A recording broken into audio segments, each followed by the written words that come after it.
It's official, the Wii U and 3DS are dead. Rejoice, rejoice! Gone with those awful systems.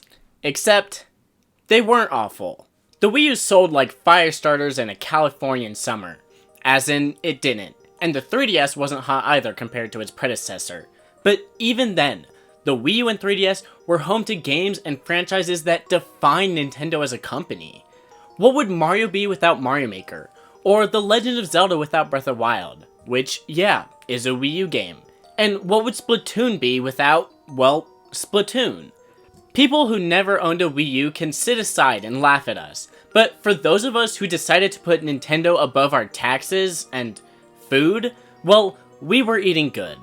Nintendo-wise. We were still starving without the food. Nintendo officially cut production on the Wii U 2 months before the Switch even released in 2017. In perspective, the Wii continued to be produced until November, drumroll please, of 2017. Of course, that's including the Wii Mini, which is basically what every Wii U is turning into in the next few months with no Wi-Fi support. Oh right, Nintendo just killed the Wii U. You know, when I saw the announcement that they were shutting off the online systems for the Wii U and 3DS, I thought that was old news and already happened. Guess not. It just seems so Nintendo and so predictable. This sucks. It really sucks. But we always knew it was gonna happen, and especially knew it would happen soon. Why? Because they hate the Wii U.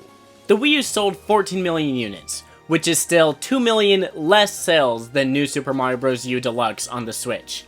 So, a re-release of a launch title of the Wii U ended up selling more than the Wii U. That's sad. In March 2023, the eShops of these two systems officially went down, meaning we can no longer purchase Mini Mario and Friends Amiibo Challenge. It nearly caused the apocalypse, but unlike the Wii Shop closure, no one owned a Wii U. Of course, it was still tragic when it went down. With it, we lost the last remaining method to purchase Virtual Console games, and most of the Wii U and 3DS games not ported to Switch. Like I discussed in my ending emulation video, it's now impossible to pay Nintendo for a large portion of these games now, because they didn't feel like keeping up the storefront. The Xbox 360, released a year before the Wii, is only closing its doors July 2024. Has anyone actually bought any Xbox 360 games in the last 5 years? No, not really, but they left the option open because when you're already making $1 billion a year from Xbox Live, maintaining a storefront isn't all that bad.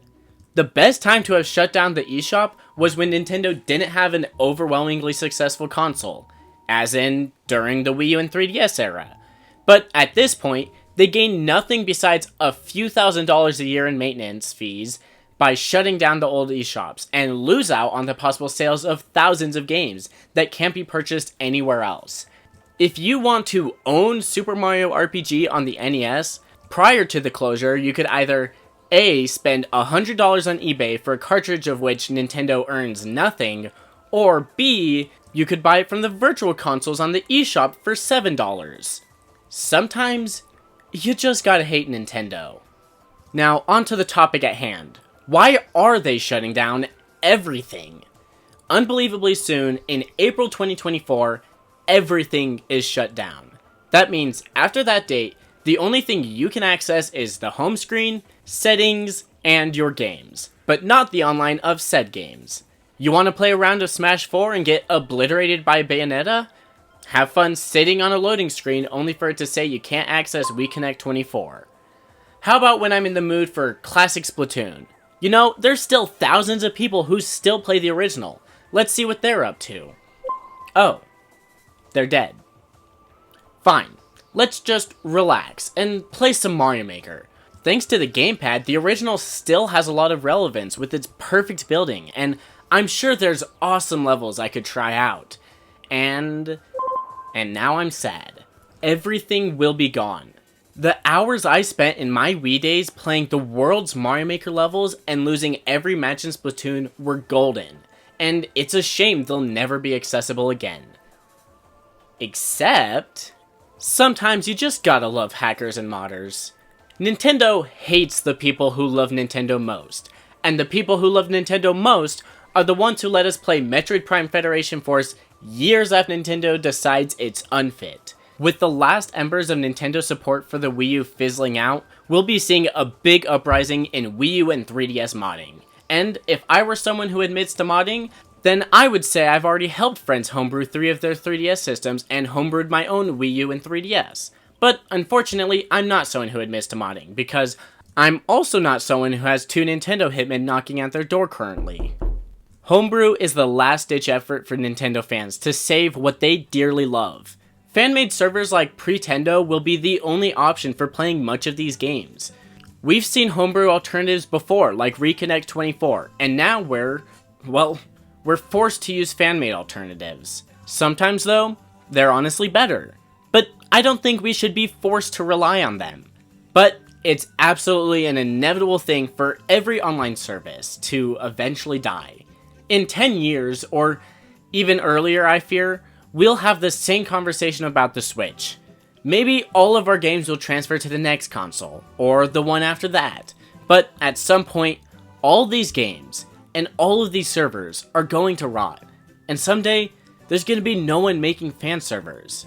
Someday, no one will care. Damn, that got sad. But until that happens, I recommend you try out some of these fan servers. I heard that some even resurrect Wii U chat, and even Miiverse. By the time Miiverse died, I was still in my little Wii Arctic days, so I never fully experienced it. But now, thanks to fan perseverance, the Wii U isn't fully irrelevant. For decades to come, I will continue playing Splatoon 1 and Mario Maker, all because Nintendo doesn't want me to. Nintendo hates the Wii U and 3DS. We all knew it. Why do they hate it? I don't know. Money? Mostly. I mean, the gamepad was an absolute mistake. But then again, what if Nintendo just made a traditional Wii 2 or just a regular ass console? What do we lose? First, Mario Maker. I refuse to believe that this would ever pop into their minds if they didn't absolutely need some reason for this console to exist. Maybe on the 3DS eventually, but after that, it'd probably never pop up again. Left as a cult classic 3DS title. Next, how about the increasing compatibility between the handheld consoles and home? While the Wii U was failing, they thought of every gimmick to get 3DS users to buy a Wii U, including releasing the same game on both consoles. But on the Wii U, you can use your 3DS as a bad controller. Amazing ideas. And at last, of course, the Switch. The Wii U was the first step towards the Switch, and from afar, it looks like a fumble. But without that fumble, you would never be able to play Witcher 3 at only 600p while away from home. Later on, we got more and better hybrid consoles like the Steam Deck, but without the first headplant of the Wii U, say bye-bye to Cyberpunk on the deck. I'm sorry to see the Wii U go, and all too soon, but maybe they're making way for a better console. And you know what? Were any of us really gonna play Smash 4 online anyways? No. But I'd still like to keep the option open, thank you very much. I'll see you tomorrow with my resume for homemade Pikachu body pillows, and as always, keep cool.